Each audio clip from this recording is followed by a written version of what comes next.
the criminal division at the Justice Department. It's a very senior, very important, very hands-on job. You oversee all criminal prosecutions for the U.S. Department of Justice. You oversee hundreds of prosecutors. And those nuts and bolts responsibilities of this very big job, those are part of why the Trump administration's nominee for this job has been an odd choice all along. And here's the question we asked. Mr. Benczkowski, you are seeking the position of Assistant Attorney General in charge of the criminal division with 600 prosecutors that you will direct. Please tell the committee how many cases you have prosecuted as a lawyer. First, civil cases. The answer? None. Oh, well, how about criminal cases? How many criminal cases have you prosecuted in your lifetime as a lawyer? None. How many motions have you filed before a federal court? None. Wait a minute. You are being chosen to head up the criminal division of the Department of Justice, and you have no experience. You have never prosecuted a case, never once been in a federal courtroom, not one time? That's a fact. It is an odd thing for the Trump administration to have chosen someone to lead hundreds of prosecutors in the criminal division of the Justice Department when that person has never in their life filed a motion in federal court, let alone tried a case. Right? But this particular nominee, in addition to that almost bizarre lack of relevant experience, is also controversial for another very specific reason. Again, his name is Brian Benczkowski. He's a former staffer to Senator Jeff Sessions, before Senator Sessions became Attorney General. Mr. Benczkowski was also part of the Trump transition.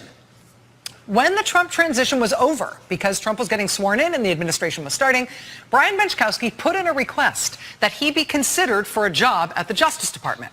He put in that request and then he left and he went back to private practice. Specifically, he went to work for a Russian bank called Alfa Bank, which at the time was trying to clean up its reputation after it appeared prominently in the Christopher Steele dossier about ties between the Trump campaign and Russia, and after computer servers for Alfa Bank were found to have had mysterious electronic communications with Trump Organization computers over a period of several months during the 2016 presidential campaign. Those electronic communications between the servers for Alfa Bank and the Trump Organization during the campaign, those are as yet still unexplained.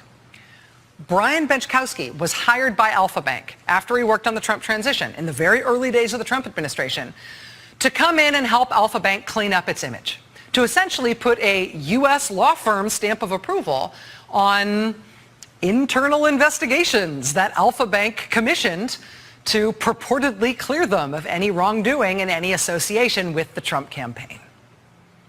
But the timeline here is kind of astonishing. So this guy Benczkowski is working on the Trump transition. He then tells the Trump administration he wants a Justice Department job. He leaves government service and goes to work on that whitewash effort for the Russian bank, exonerating it from its alleged role in helping the Trump campaign collude with Russia in a couple of reports that were not exactly exonerating, but they said they were. And then, bingo, immediately after he helped Russian Alfa Bank with their whitewash job, there was no collusion here. We weren't part of any funny business between the Russian government and the Trump campaign. Immediately after he works directly and personally on that whitewash effort, he does in fact get a job offer from the Trump administration. And it's not like they offered him a U.S. attorney job somewhere. They offered him a really, really, really big job. They offered him to run the criminal division at the Justice Department. If he is actually confirmed to run the criminal division at the Justice Department, among other things, that will put Brian Benczkowski in the line of succession to oversee the Mueller investigation if Deputy Attorney General Rod Rosenstein ever gets fired or quits. Today, all Republicans in the Senate and conservative Democratic Senator Joe Manchin voted to clear the way for Brian Benczkowski to be confirmed to that job tomorrow. All Democrats except Joe Manchin voted no. All Republicans voted yes. That Brian Benczkowski vote, we expect, will be tomorrow. Hey there, I'm Chris Hayes from MSNBC. Thanks for watching MSNBC on YouTube. If you want to keep up to date with the videos we're putting out, you can click subscribe just below.